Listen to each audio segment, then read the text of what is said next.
Welcome to the laundry slash sewing slash crafts room. It is the most disorganized, cluttered, and dysfunctional space in our entire house, and I'm about to build some cabinets to fix that. We are Alex and Elena, a couple in our mid-20s working towards financial independence and self-sustainability. Follow our journey as we grow, build, fix, and learn the skills we need to get us there.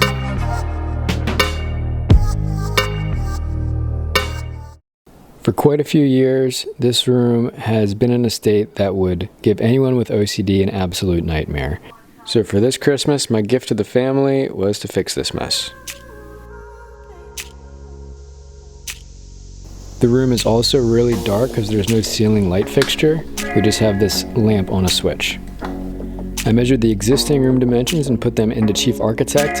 That way I could model the cabinets virtually before making any sawdust. Shout out to Nono, Elena's grandfather, for his input on the design.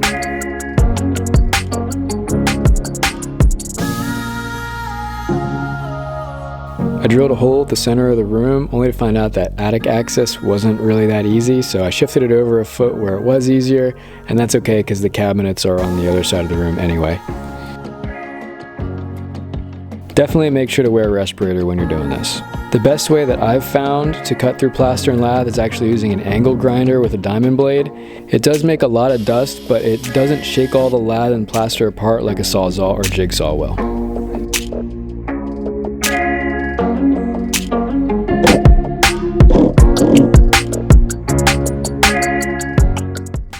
Well, that was a lot easier than I thought it was going to be, and good thing I did not use a sawzall.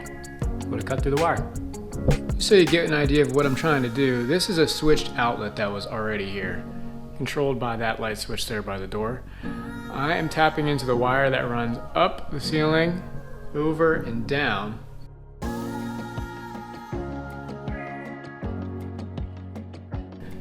I'm gonna make that a switched fixture, just a regular ceiling light fixture. This switched and that switched. The upper one's gonna control the LEDs in the cabinet. The lower one will just be for plugging things in on the counter.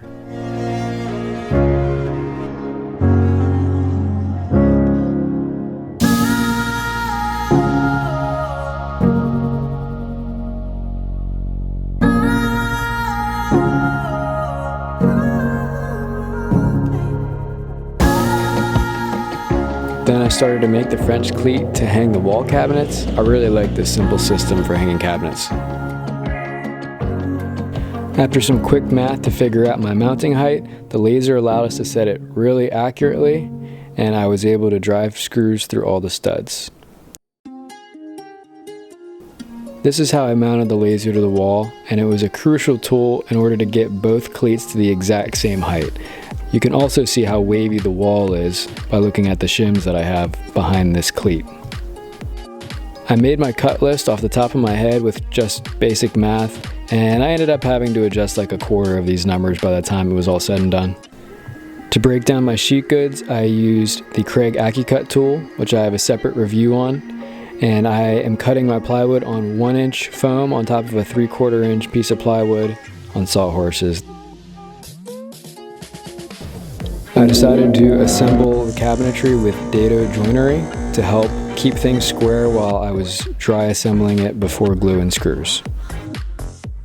The left and right side panels are mirrors of each other. Stupidly, for the wall cabinets, I made 4 right panels instead of 2 right and 2 left. So I'm gonna have to fix that. For the sides of the cabinet boxes that were concealed, I decided for speed just to use screws.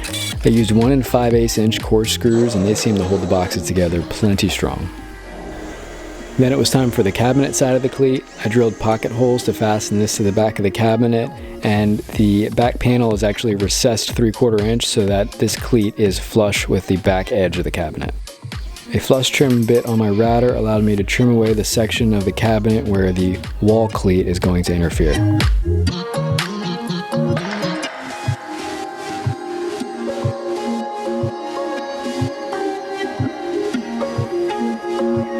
I did use only glue for the cabinet vases that would be exposed.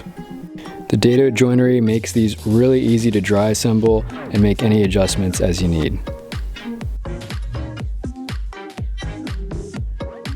I realized I needed this handy tool, which is a combo drill and countersink bit, basically doing both operations at the same time.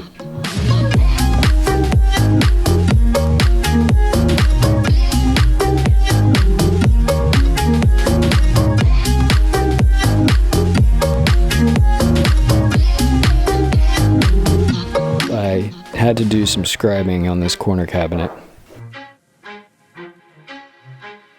While I was at it, I drilled a hole in the bottom of the wall cabinet where the cord for the LED lights will come through. For the large drawer base, I built the toe kick separately out of 2 layers of 3/4 inch plywood, glued and screwed together. I beveled the bottom edge of the outer plywood just in case I needed to scribe it to the floor, but it turns out I didn't have to.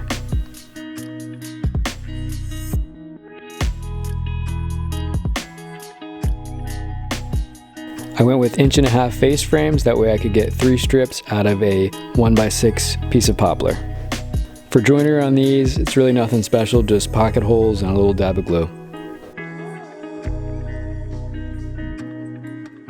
To mount drawer slides, I cut 2 sticks of the same length and used them to hold up the slide while I fasten it to the cabinet. This way I can get the slides on each side to the exact same height. For the small drawer base, mounting the slides after assembling the cabinet was not an option, so I had to pre-assemble this one. Getting these straight and lined up was a much harder task. Don't do what I did here at this corner with this jog in here. Bring your shelf out so that it forms a perfect corner here. That way your face frame can just sit flat up against it and have a 45 cut. I thought for some reason this would be easier, but it was not at all. This is what the edge of my face frame looks like now. I had to basically bevel it on 2 sides and basically sit flush there. But it's not, there's no wiggle room. There's no room for error. That's gonna be interesting. So we pretty much got the main building portions done. Got all the boxes and the face frames are just kind of tacked up here to make sure everything fit. So it's coming along, it's starting to take shape. One thing to notice is I actually did make the face frame go higher than the box because I'm going to be mounting crown molding there. So that prevented me from having to put another separate piece up there to extend that. So now on to doors and drawers. I'm going to do that in a part 2. So stay tuned. Thanks for watching and hope you got something from this video. If you liked what you saw, make sure to like and subscribe for more.